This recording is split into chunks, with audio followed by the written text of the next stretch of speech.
minister to do his miracle working with Butch Stewart as well, except that Butch Stewart ain't Wyndham.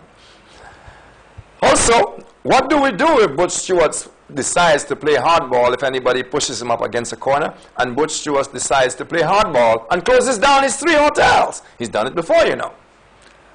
You say that he can't afford to. He can't. I suspect he can afford it for much longer than the workers who will be out of work. I suspect. I don't know. And we pretend also to be able to tighten our belts and stand it on the grind and whatnot. When? When have we ever done that? St. Lucia? The times they are changing, to quote Bob Dylan. The times they are changing, and our politicians continue not to change. And I'm talking about both sides. So that's my little bit on Sandals. If you want to ask me any questions on it, I can just give you my personal opinion, because, like I said, the officials have said nothing. Said nothing at all. Now, I want to go down a little road here.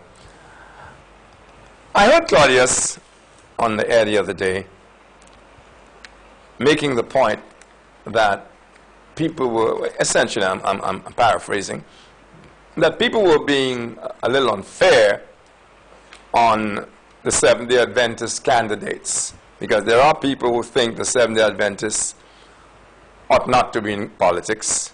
There's a split in the church on that, their church.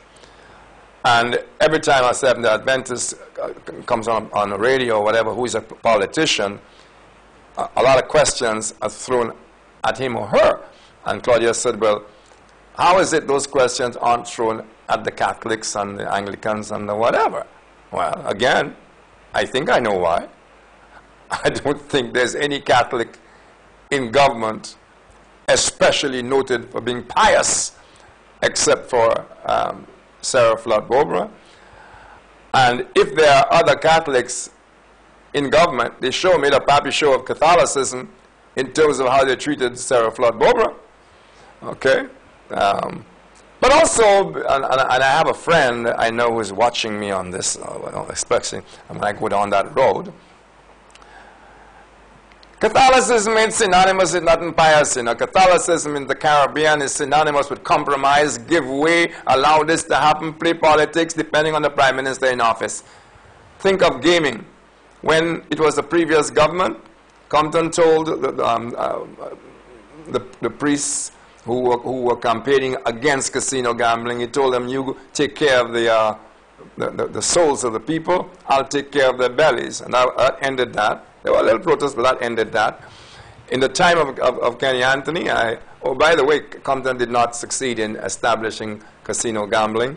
But in the time of Kenny Anthony, well, I don't even remember a semblance of a protest. There was something of a census, I don't know, and it was decided people of St. Lucia want gambling.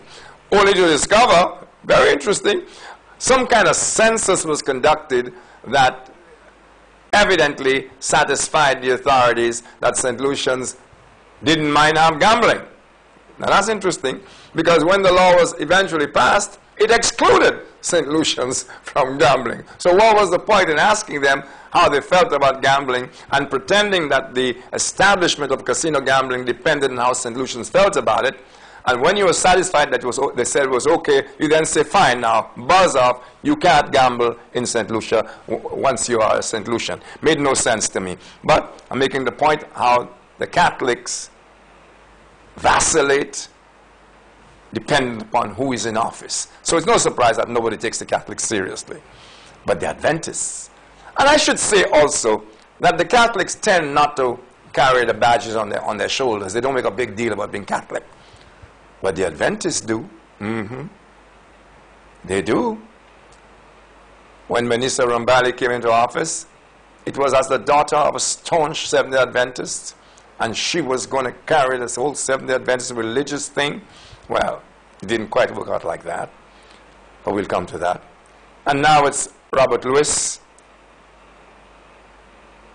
but maybe I'm ahead of my time. Maybe I'm ahead of myself.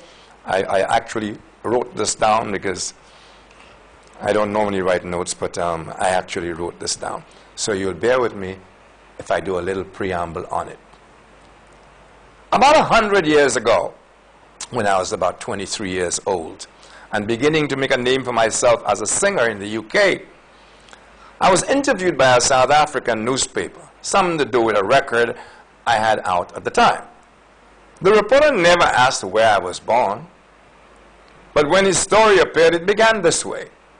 Antiguan-born Rick Wayne has just released his third record for CBS, blah, blah, blah.